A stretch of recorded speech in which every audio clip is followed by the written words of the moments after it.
Hey everybody, this is Chris with Overclockersclub. I've got a case from Cougar. This is the brand new DarkBlader X7. And look there, it is a distinctive mid-tower case as opposed to a mediocre case. Let's get it out of the box.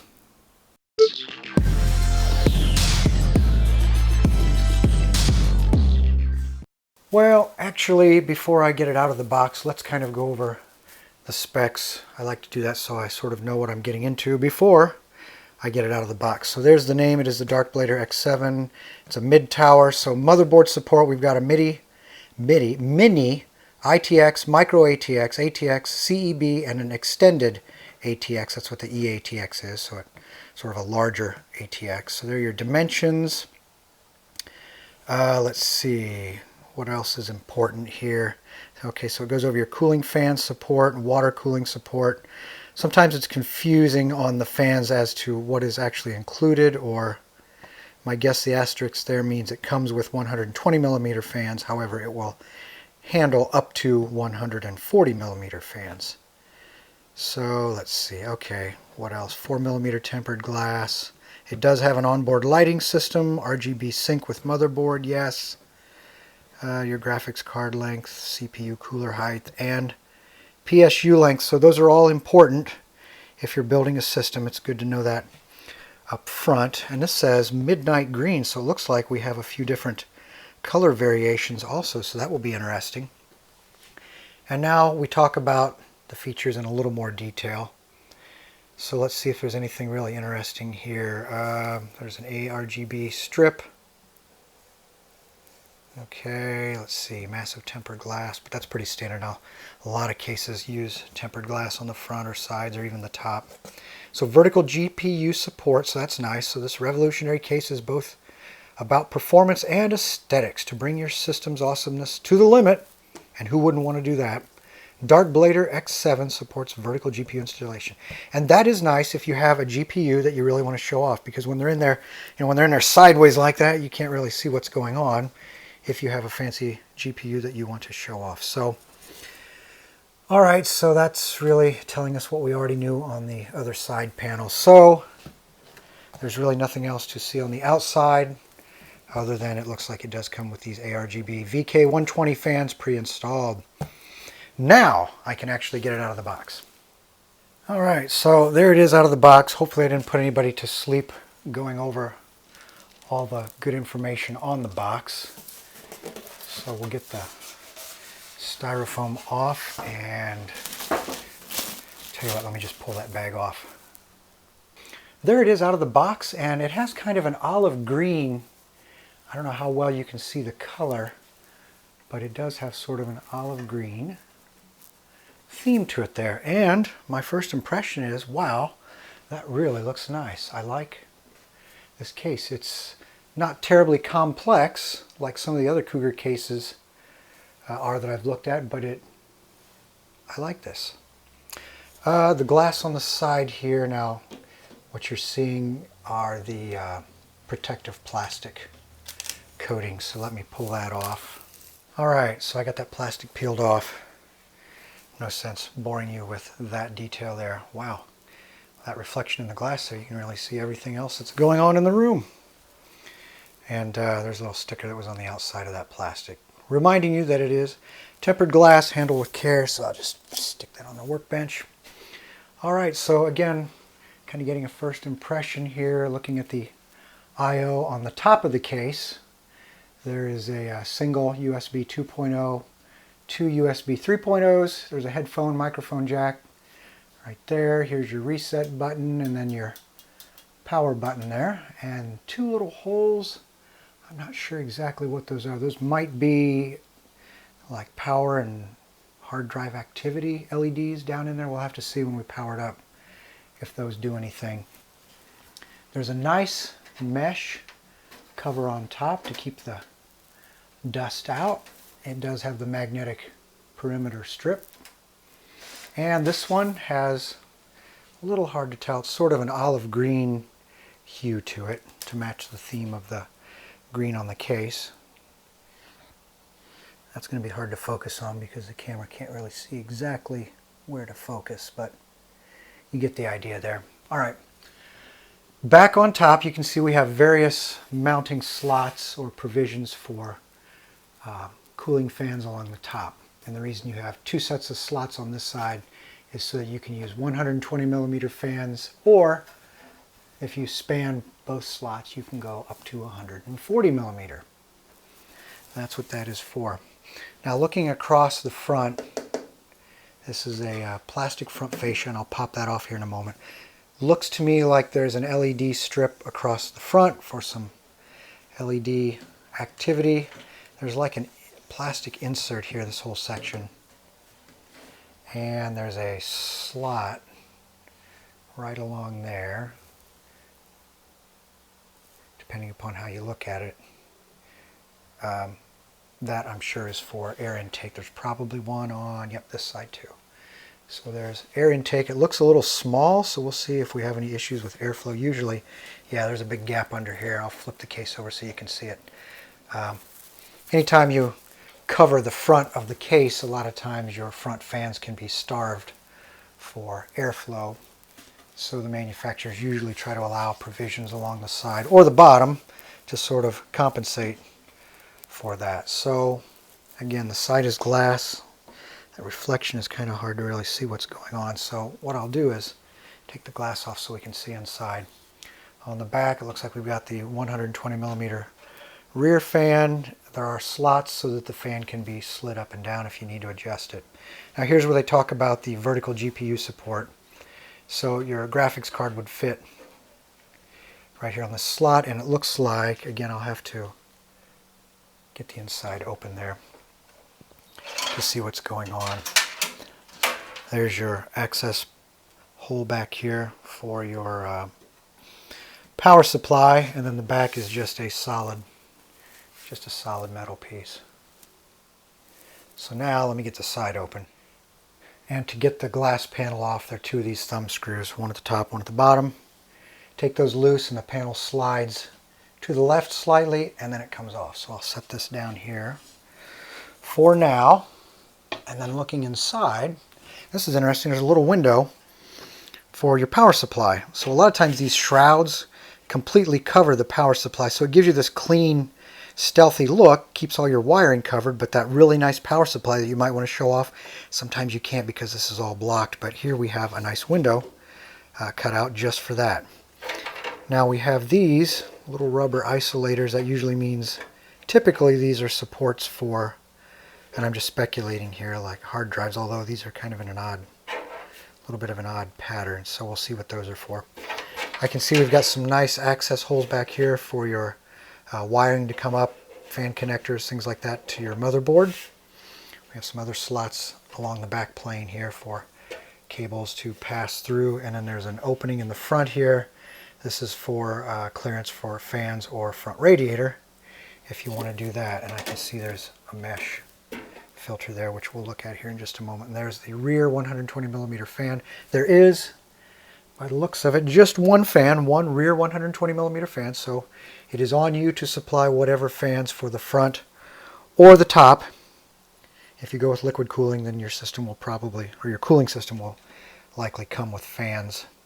But looks like there's plenty of room to add some more if you want. Okay, so that's the inside of the case. It's pretty open now that a lot of cases have gone away from optical drives. It frees up the whole upper right quadrant here of your computer, which is nice. Oh, there are also two slots up here to pass through for your, like the power cables to go to your CPU connectors on your motherboard. And it looks like a fair amount because you figure your motherboard's going to come just above these studs. So there's a decent amount of space here for a top radiator and some fans. A lot of times the tops of these cases are so shallow, it's really tough getting any sort of top liquid cooling in there. So, and this top panel is held on with rivets. Some of them are held on with screws, so you can remove the panel and it makes your system build a little easier so you can get to everything in there. But this one is riveted on the top. So let me pull that front panel off. And it does just pop off of there with a sort of a quick yank there, and it comes off. Now there is a, if I can balance that, there is a power cord for the LED, the LED strip in the front here. So this does not completely come off. I'll set this down very carefully. I don't want to scratch that front surface. Okay, so the front here, there is a front filter panel. Now this one is black, and my guess is it's probably close to the same size as the one we took off the top. Nope, it's actually a little longer. It is a little bit longer. So you cannot interchange those. And then we have the mounting provisions here for the 3 fans. So you can see you can use either 3 120s or 3 140s across the front. Now I was speculating earlier about whether it came with front fans or not, but it does not. So now you know. And you can sort of take a peek down in there. That looks like a nice hard drive cage for your hard drives. So next we'll get the back panel off. And actually, before I pop that side panel off, I should say, here's the inside of the front panel so you can sort of see what's going on in there. Over here is where that LED strip is, and there is no real formal venting directly in the front panel, but you can see there's sort of a cutout there at the bottom to allow air to come up from the bottom, and there are these very small, kind of hard to see, there's slots. There we go. You can see a little light come through that. So I don't know that you'd get a whole lot of airflow through that, but it's definitely better than being completely blocked off. All right, so ready for the side. And there is the side panel off, and there's certainly a lot more going on here than in front. So these are 2 removable, these should just pop off, yep. These are trays for your solid state drives, your little 2.5 inch drives. So you mount it, mount your drive there, there's holes in the side, so you mount your drives to these little trays and then pop it on there through those little key slots and push down. There you go, and those lock in. Now this is your lighting controller hub. Get that out of the way. So, oh actually it looks like your reset switch. This is sort of like a hub that controls everything. All right, let's see. Okay, so there's your SATA connector that brings power up to the hub. There is your VDG in. And I'm just kind of looking at this before I look through the manual. And let's see, here's another lighting. So this is going over to the rear fan. So there's your lighting for the rear fan. There's your USB. You got some nice Velcro straps there for your cable management. And these are your sockets that plug in. There's your audio, hard drive, all that stuff. All these connectors go to the I/O on your motherboard. And then down here we've got some hardware and a little manual. I'll get that out in a moment. And then it looks like there is a single hard drive tray here for a 3.5. Oh, get that in there, yeah. And a lot of times these things are made to mount a drive on top also. So I'll look in the little manual here and clear that up.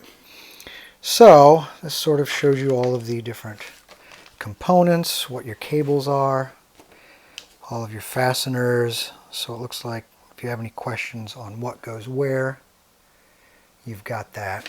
And then on the back side, this is pretty nice, you know, for something as short and sweet as it is. There's a lot of information here. All right, so this is showing you how to remove the side panels. This shows you your fan and radiator configuration, what size fan and radiator can fit where. So it looks like we've got up to a 360 in the front and up to a 360 millimeter radiator in the top. Back here, number 3 is up to a 120 millimeter radiator. So you have some pretty decent cooling options for a case this size. And then over on this side, it shows you how to, yeah, like I thought, one of the hard drives can go on top.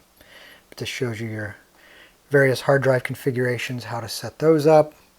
So it does look like one can go in this tray and one can be mounted on top of this little cage. And that would be your larger 3.5 inch drives. And looking over here, what am I looking? Okay, this is showing your 2 SSD drive mounting positions there on the back. So 3, 4. So it looks like that's what these are actually. Okay, so those little provisions in the front that I was looking at, it looks like those are, like I thought, for solid state drives inside the front here. So let me spin this around. So that's what these actually are. That's what I figured with those rubber isolators on there. That's usually what those are for. Okay, so it talks a little more here about hard drive mounting. These are your SSDs, and then the lighting control system here, they go over that. So after I get it fired up, I'll take a look at how all that works.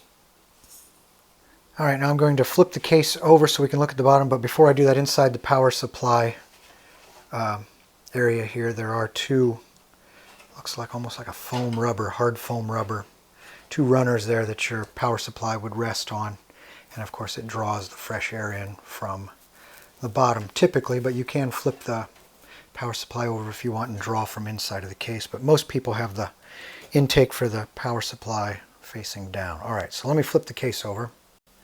Alright, so here's the case flipped over, and there is this little dust guard for the power supply to keep dust from getting sucked in from the bottom of the case. It looks like the 4 feet, plastic feet, but they do have a little rubber insert. It looks like about an inch of clearance there. So you got an inch of clearance on the bottom of the case. And this hard drive case, or cage I should say, that we were looking at earlier, it does appear to be removable. So you take these screws out and that entire hard drive cage can be removed if you don't like it in there. So bottom of the case is not terribly exciting. There's that huge opening there. This is actually looking down, or actually up into this front panel since the case is upside down. So there's a lot of room there for air intake. I was a little concerned about that earlier. And now that I look, those two holes that I was curious about earlier, can't see what's down in there, but it looks like we've got some wiring, so I'm pretty sure that's going to be like a hard drive activity light and a power, system power on light. My guess is that's what that is for. And again, taking another quick look here at the lighting node, it looks like you've got room for 6 additional RGB fans that you can control, all from this lighting node.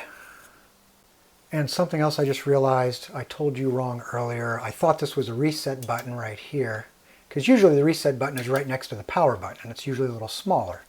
So that made sense to me. But actually this, now that I look into it, is the RGB button. So that controls your case lighting for your RGB fans and the little RGB strip on the front. That is what controls this little panel, or this little circuit board I should say, if you don't have a motherboard that supports that. So that's what these connectors, actually this here is the power, SATA power to the circuit board here. But these other connectors, these are what you would connect to your motherboard if you had a motherboard, a more modern motherboard that supports RGB control. You can basically synchronize that control with your motherboard. If you don't have a motherboard that supports that, then you just leave these unplugged and you would rely on this little button up here to go through the different RGB functions. Well, I think I'm ready for the system build, so you can see what a system looks like assembled in this case.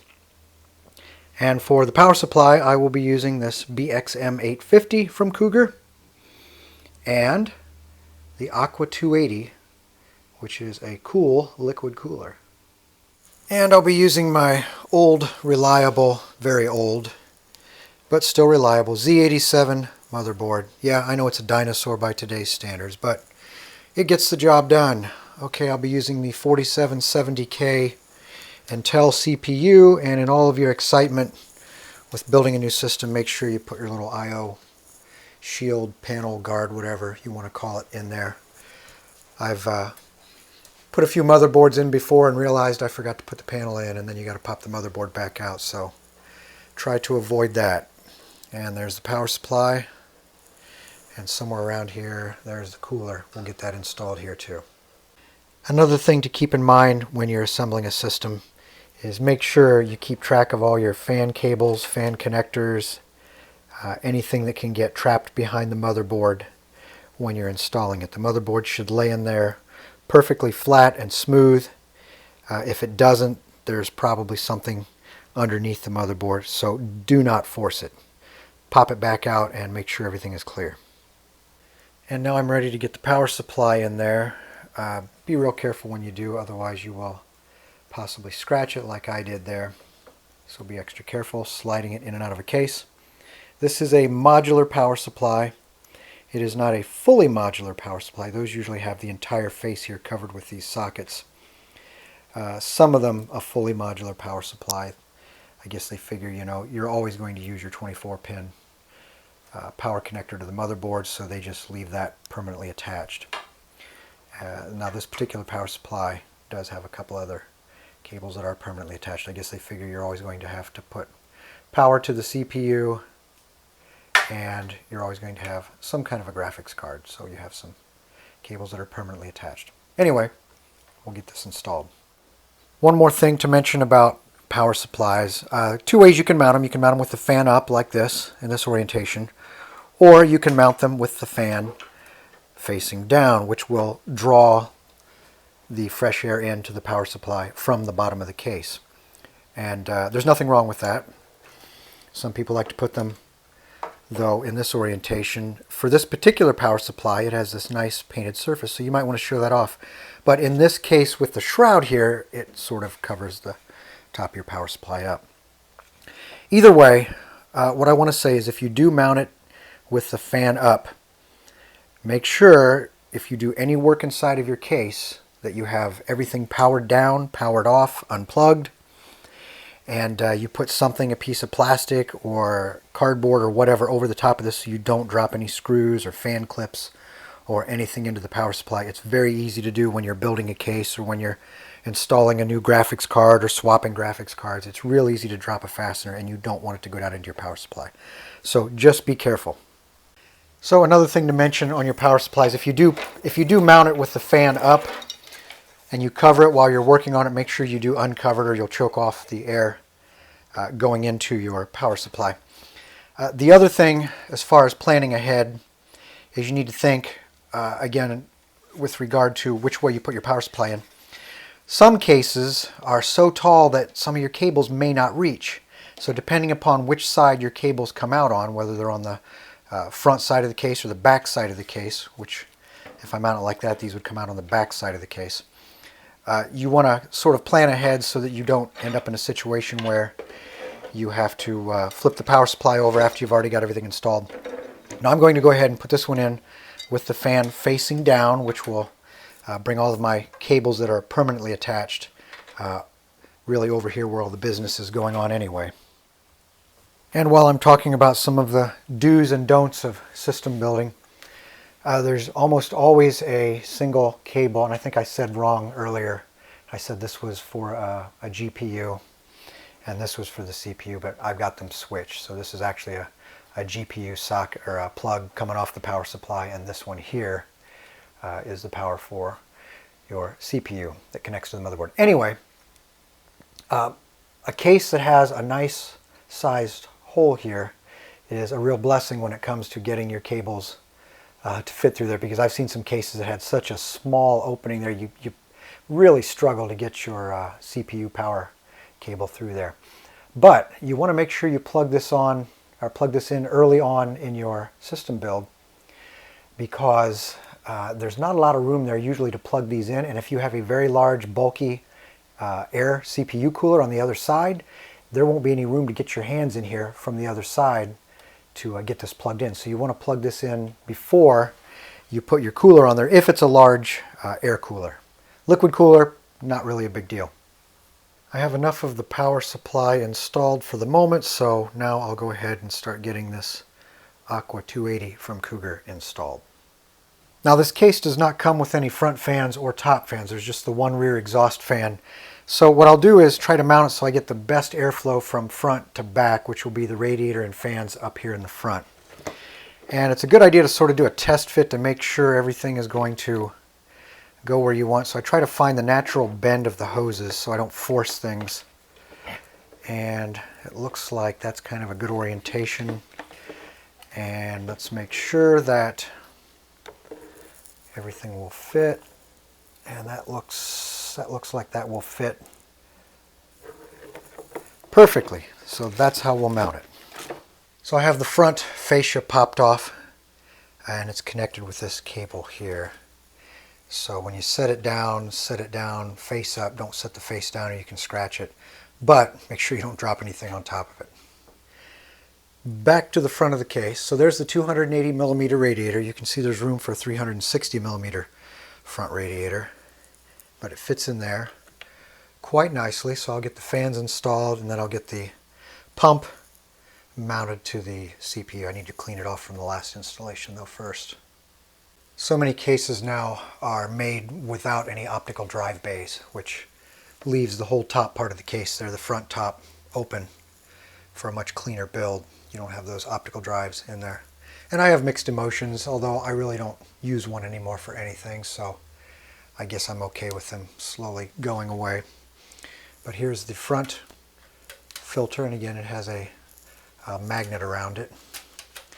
Now when you put it on there, any of the screws that you use to hold the radiator on might interfere just a little bit with it there. So keep that in mind. And okay, that's on there. And then the top, I should say the front, it just pops right on there. The little holes right there, and then the little pegs, I guess, oops, right here. Those pop in those holes, and then give it a moment there.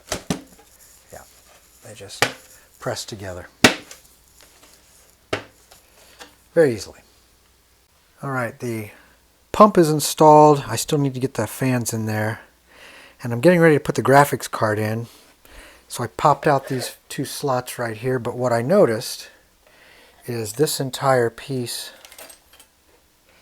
right here, if I can get it back in there. So this is for your vertical GPU mount if you want to put your graphics card in there vertically. But in order to get it in there horizontally, you do have to take this entire piece out, which is no big deal, but it is a little more effort.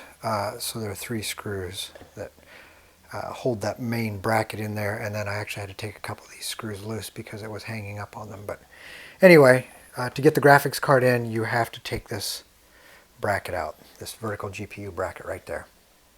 And looking at the back of the case, I've got my solid state drive installed. I've got to tuck some of these cables away, but right here is the lighting hub or the lighting controller. You can see I'm using 2 of the positions. There are 6 total, so there are 3 on top, 3 on bottom. So one of these goes to the fan that's included. It's an RGB fan at the back, the exhaust fan. The second one here, this one goes to the RGB pump on the Aqua 280. Now, it does not come with RGB fans, but if it did, then you could run those 2 fans here and still have 2 additional places for a couple of extra fans. So if you want to put some RGB fans in the top, for example, you could do that. And then looking at the cables coming off the back side of the lighting hub here. This one here, this is if you have a motherboard that does the RGB syncing, that's where this would plug in, so it would synchronize your hub back here with the motherboard. Of course, my motherboard is older and it does not have that functionality. And then there are a couple of SATA power plugs here. One, of course, is to provide power to your hub, and the second one here, this one goes to the CPU cooler pump. You have to get power to the pump, and that's the connector. And looking back at the hub again here, you'll notice there's a reset switch connector there. And what they've done, remember earlier when I was looking at the top and I thought this button here was a reset button? Well, technically it is a reset button, but what they've done is they've come down here and used it to cycle or provide a signal here to cycle the functions here on the lighting connector. So they've just sort of repurposed the old reset switch.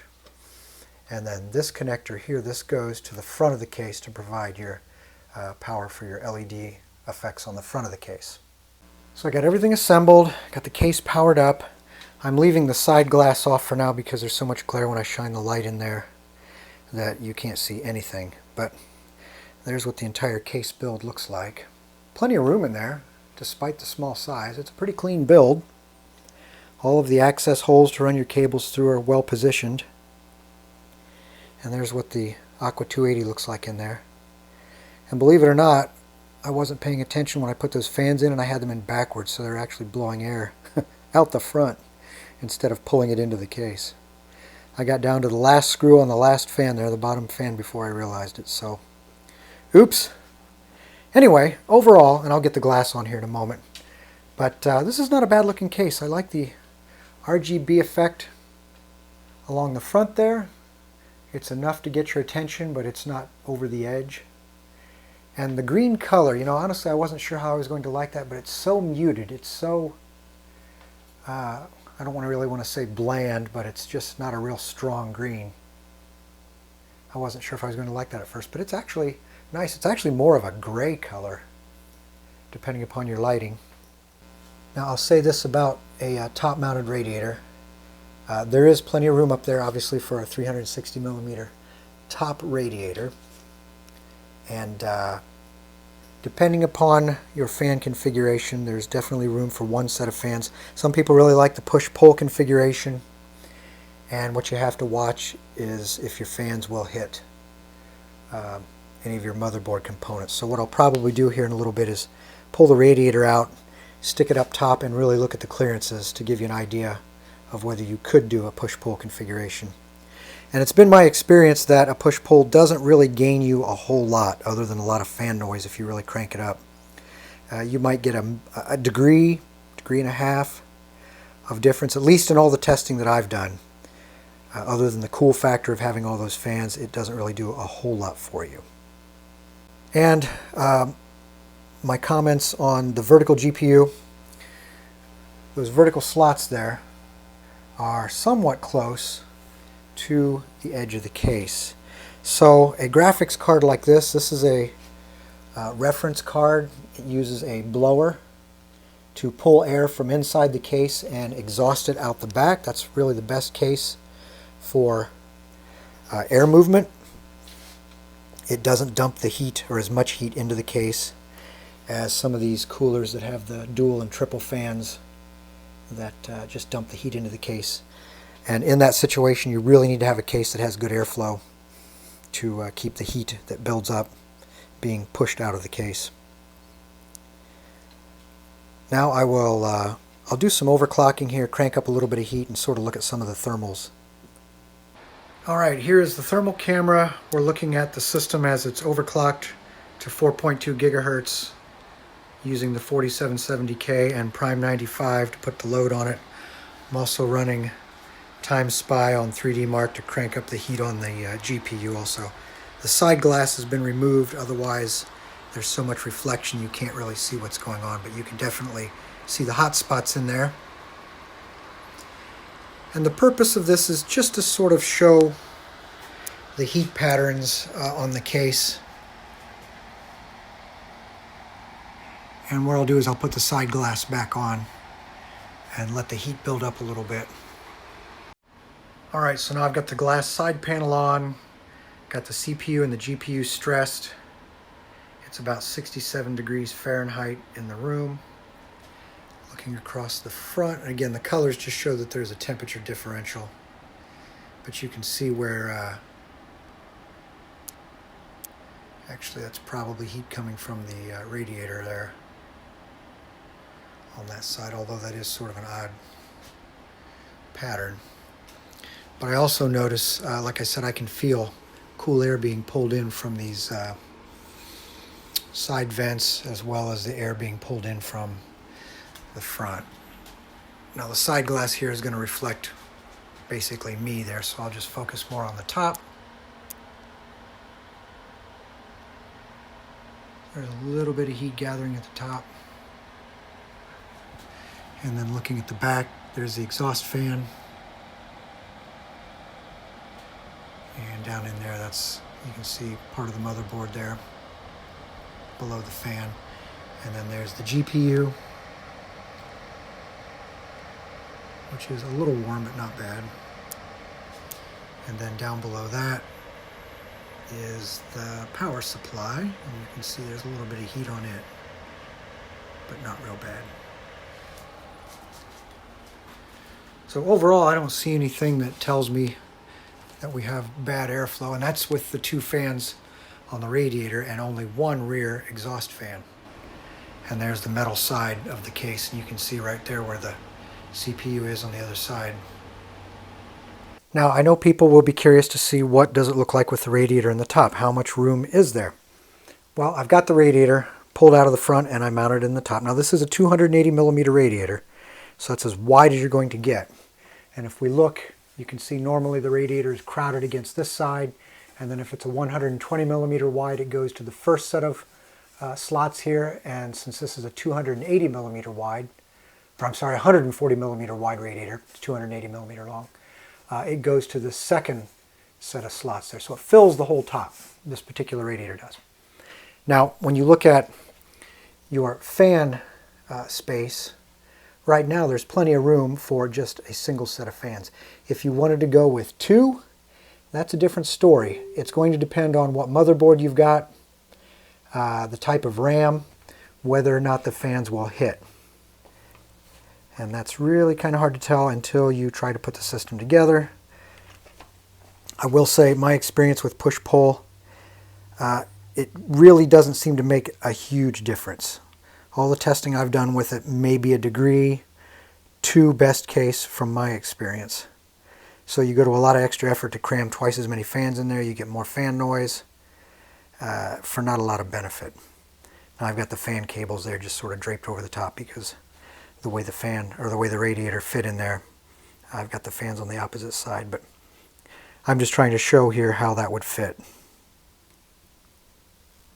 So I ramble on about that just to say you can run a push-pull configuration in the front if you want to, not so much in the top.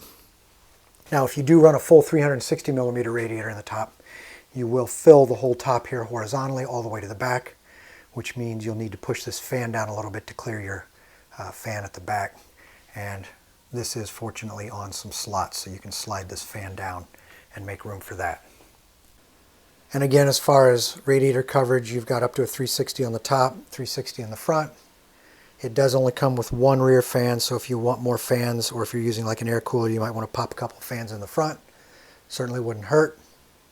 You've got the ability there for a vertical GPU if you want to go that route. You do have to buy that additional PCIe relocation cable. Those things are anywhere from $30, $40 up, depending upon where you get them. Don't forget, Cougar makes power supplies also, and they have their own line of RGB fans, so you might want to check that out. And if you need a larger case with a little more kick, Cougar makes the DarkBlader G. It's got glass panels on both sides as well as some other cool features, so you might want to check it out. Back to the X7. So the DarkBlader comes in 2 flavors, the X5 and the X7. This one is the X7. Nice little case. It comes in right now at $69.99 at Newegg. I think that's a decent price for a case this size with this fit, form, and function that I've come to know Cougar for. Nice little case. So I would give this the Overclockers Club Gold Award. This is Chris with Overclockers Club. Thanks for watching, and don't forget to subscribe.